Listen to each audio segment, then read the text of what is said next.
Fortnite Chapter 5 Season 4 Absolute Doom is here, but unfortunately, the only thing that's absolutely doomed is our FPS. Seriously though guys, just like in past Marvel-themed seasons, in-game frames are at an all-time low in Season 4, and you guys have been begging me for help. That's why today, we're going to be looking at some Windows tweaks, optimizing your Epic Games Launcher, fixing all your in-game Fortnite settings, including a new setting that Epic added, as well as looking at the best colorblind and brightness mode options for all the new Marvel areas. Epic and Marvel actually cooked. So make sure to drop a like, subscribe, use code itsJerian to support the content, and check out the new Season 4 Forever Zone Wars update. We added all the new weapons, a new map, and dropped a huge performance update outside of what you're about to watch. But otherwise guys, let's get into my Chapter 5 Season 4 settings guide.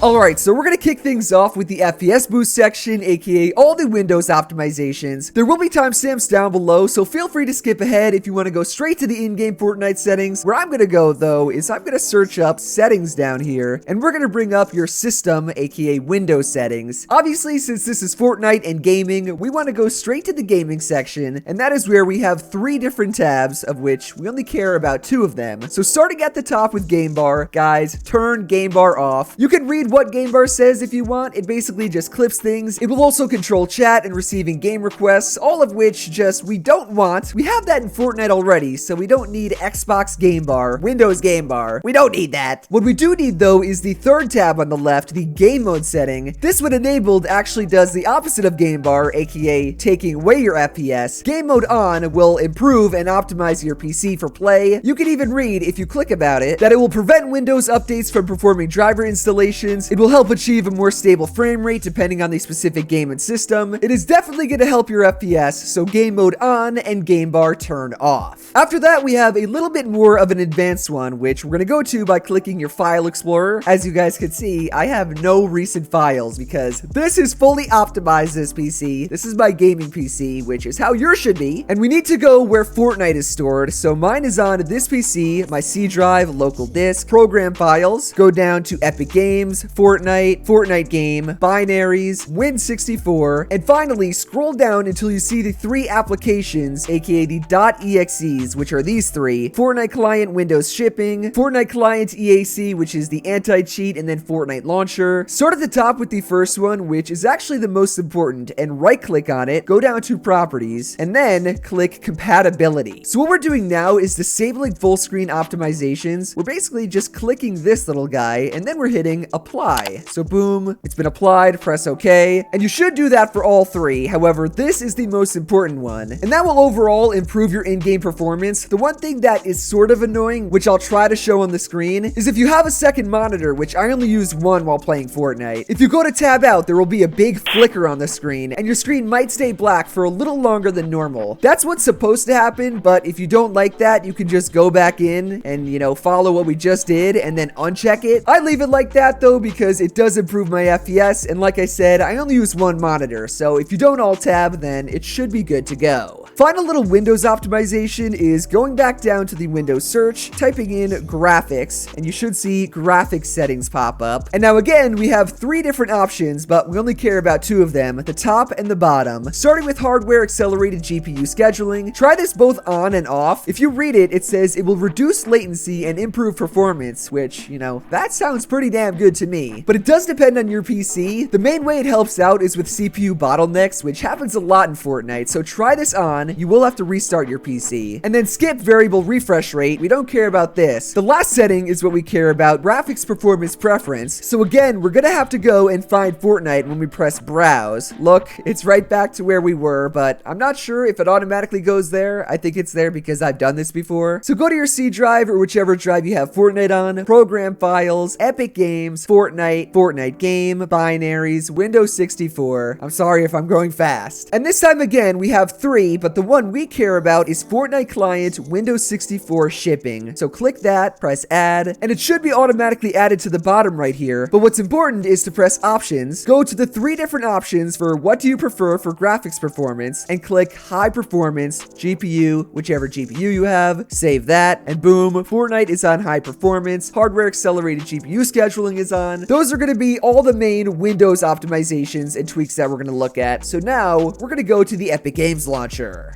The Epic Games Launcher is open, but before we actually go to the Fortnite Epic Games Launcher options in the library, go and click on the little circle in the top right next to your name and go to the actual Epic Games settings, Epic Games Launcher settings. So I've actually never shown these or shown you guys how to optimize them, and I thought, why not do it in Chapter 5, Season 4? So boys, these are the best Epic Games Launcher settings. I guess Epic calls them preferences, but these do actually impact your performance if you have the Epic Games Launcher open while you play, which I don't know about you guys, but I do because I don't close it on purpose. Or, wait.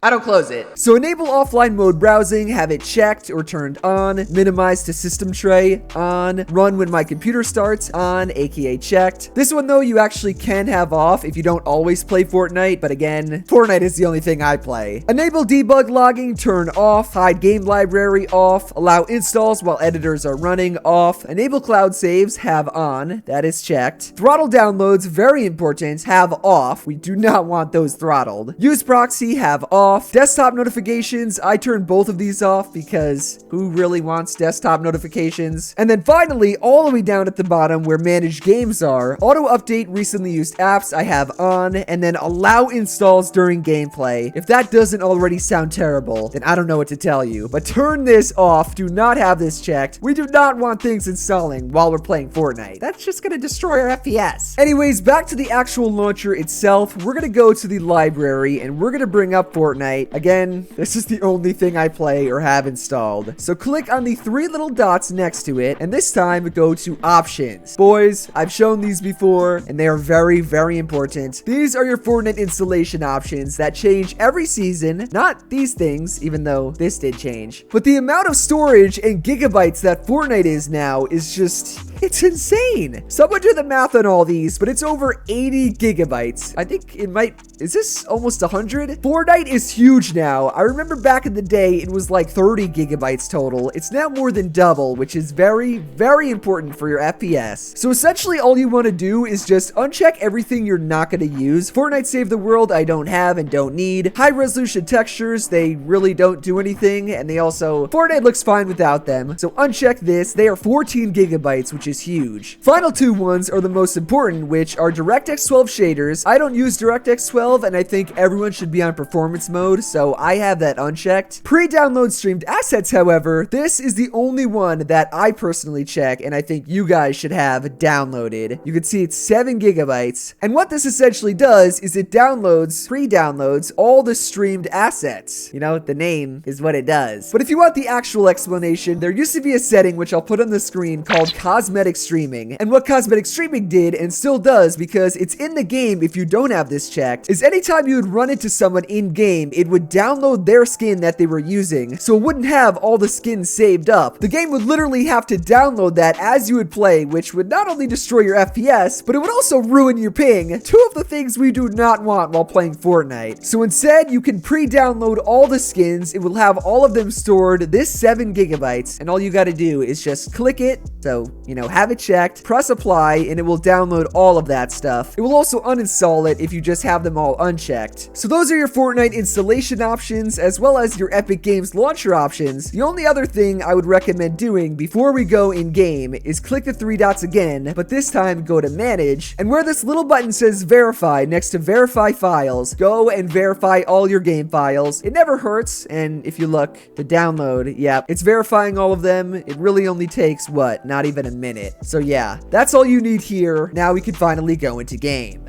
Okay, so I just hopped into a random 1v1 map. This is Clix's, and no, this is not sponsored, but hey, Clix, you know? If you want to send me some money, thank you. What I'm going to be doing, though, is going through all the in-game settings, which I kind of just wanted to see right now. If you look at the top left, we have our input delay as well as our ping. And then on the top right, we have the FPS, which, what, we're hitting like 800? Not bad, considering I'm not on a custom OS. I haven't completely destroyed my PC for FPS. But I do think the 2 milliseconds of delay, that's pretty damn solid if you ask me. So I'm going to show you guys how to do that, and I'm going to show you that even if I free build, world and, you know, move around. It's what, 3 seconds? No, it's still 2. 0 ping. This is east, guys. Trust me. I would be way more wash on central. So let's go in and let me move to the other side of the screen. Let me know how I look down here. You guys should be able to see the settings on the left as well as read above me. So starting in the display options, we have a window mode. Obviously, guys, use full screen, but if you cannot, use windowed full screen. Do not ever use windowed. Resolution, I use 1920 by 1080, but this does depend on your monitor size and also what monitor you have. I recommend staying on 1920 by 1080, and if you want to change your res, just come down here and fool around with your 3D res. That's basically the same thing as just going to one of these lower resolutions, but you can actually, you know, pinpoint it and it's more customizable. VSync though, have off. You never want VSync on in Fortnite. Frame rate limit, I have on unlimited just because I want to flex on you guys, but in reality, I use 360 FPS. Always cap your frame rate limit at or one above your monitor's refresh rate. So for a 144 Hz monitor, you would go and just do either 144 FPS or one above it. Same for, say, 180 Hz. You would just go one above it, 200. The only reason I don't go above 360 is because unlimited, you really don't ever want to use. You'll get huge FPS spikes. And then finally, the last display option, rendering mode. As I said before, guys, the only one you ever want to use is performance or lower graphical fidelity mode. I am blocking the description for DirectX 12, but you might have noticed that it's not here. There's only DirectX 11 and performance mode because if you remember, we went and uninstalled that in the Fortnite installation options, and that's more than fine. We don't really care. So those are what my display options look like. You can also just click this. Boom, going down to graphics settings. We're gonna actually skip this. So we're gonna do this at the end, and that will include the new setting, user interface parallax. Epic Games finally added a new Fortnite setting, but it's at the end. Down to graphics quality for performance mode. 3D res is what I said before. It will change how many pixels are on your screen. So 50% looks like this, which on my screen does look kind of blurry. I'm not sure if you guys could tell in the recording. What I know for a fact you guys will be able to tell though is if I go to 1%.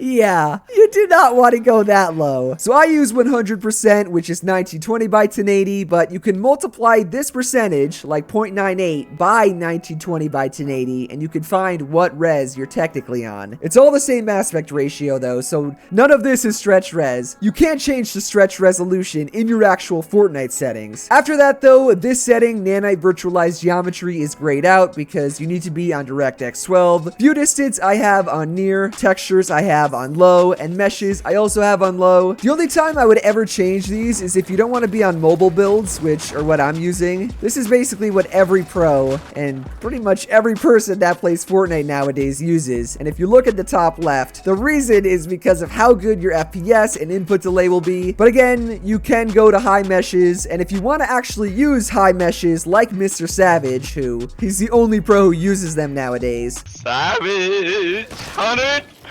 Edit. Oh my god! You have to be on far or epic view distance with high meshes for high meshes to actually show up. So that's just good to know. Finally though, advanced graphics, show FPS have on and report performance stats disabled. This will affect your FPS because it tracks all your performance during the game and then it uploads it for the next several matches. You can read it. So we don't want to do that. We do not care about helping Epic out. We only care about our FPS. And because we only care about our FPS, what we're gonna do now is go back up to the top under display and change to DirectX 11. I know that sounds crazy and I'm not gonna restart just yet, but the reason for that is if you look at the top left, you see where it says M360 Hz and then U and B? Those are two settings that affect performance mode. They affect your FPS and they affect how much input delay you can get. As you can tell, you know, they're right there on the left side of the screen, but in your actual settings, they don't show up. This is where they would usually be. They only show up if you go to DirectX 11. So we have to go there to actually change the hidden performance mode settings because like I said, they affect your game, but they don't show up until we go to DirectX 11. So I'll see you guys once I restart. Bang, we should be booting up, logging in. Please don't give me another queue. And now for DirectX 11, I'm just gonna go straight into the settings here because if you guys look, as we scroll down, I mean, right here, there's one that didn't show up just in the graphics graphic settings. But look at all these guys.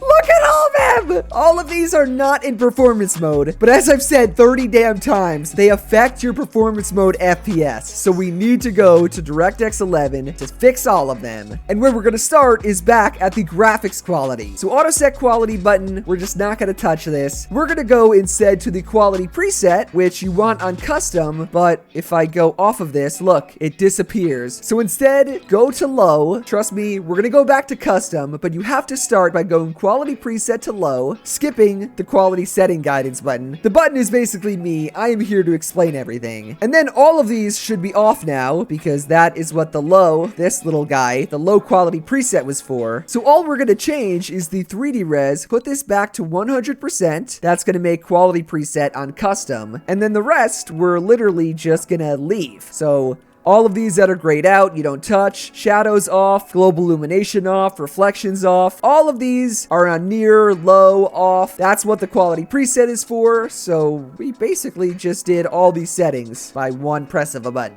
Nice. Finally though, advanced graphics in DirectX 11, we have 3 new ones, which are use GPU crash debugging, have this off guys, and you can read, enabling this feature comes at a small performance cost. Oh hell no! Latency markers I have on, but I would recommend all you guys to turn this off. That is what shows your input delay in the top left. I only turn it on to show you guys what my input delay is, and I would only ever use it just in creative or just to get like a benchmark of your current specs. So don't go into a tournament with it on. But also, if you have that enabled, make sure in the game UI at the top, the only way you can ever see it or completely turn it off is by going to latency debug stats and turning that off as well. So if you have this setting down here, latency markers on, you want to see how much input delay you get, you also have to go to the game UI and turn the latency debug stats on, but I'm not using it outside of this video, so I'm turning them both off. And this is what my settings would actually look like, by the way. The last and final new setting is Nvidia Reflex Low Latency On Plus Boost. That is what the U and the B were for in the latency marker option. Guys, all of this,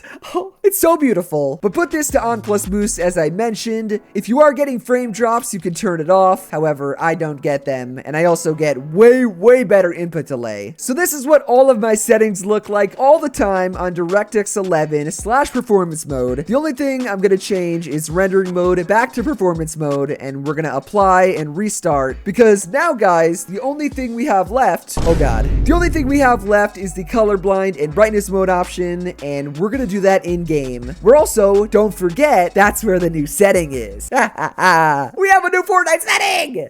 So to finish off the Chapter 5 Season 4 settings guide, I have come to Castle Doom, which you can tell, it does get a little bit dark when you land over here. But the new Marvel areas, oh my lord, they're so beautiful. What we're going to be looking at are the only settings we didn't cover, the graphics ones. Starting with your brightness, I have this on 100%, but in the new areas, 150 actually doesn't look that bad. The colors do look a little bit washed out, which is the reason I don't use it, but I do know a lot of pros that use max brightness, so that is something to keep in mind. I, however, use the default. Same goes for user interface contrast, which it only changes the contrast of your settings, so it doesn't really do anything. Colorblind mode, though, I have off, as well as colorblind mode strength on 0. Most pros this season have not been changing their colorblind mode. They have been doing something else, which I'll show, so I recommend not using a colorblind mode this season. I know, I never really usually say that, and what these pros do instead is,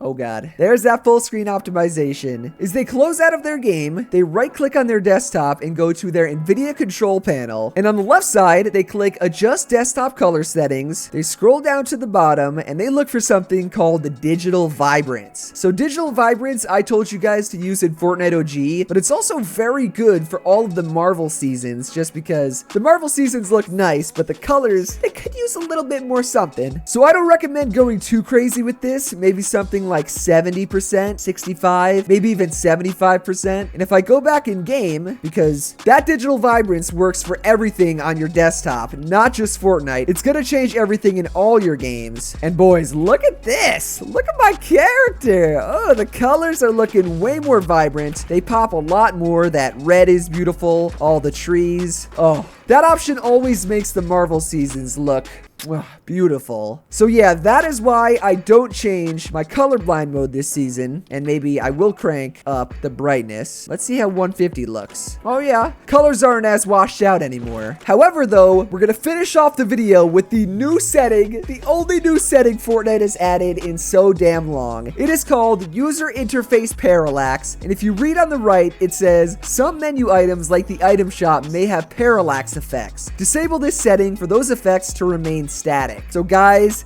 this setting is for the item shop only.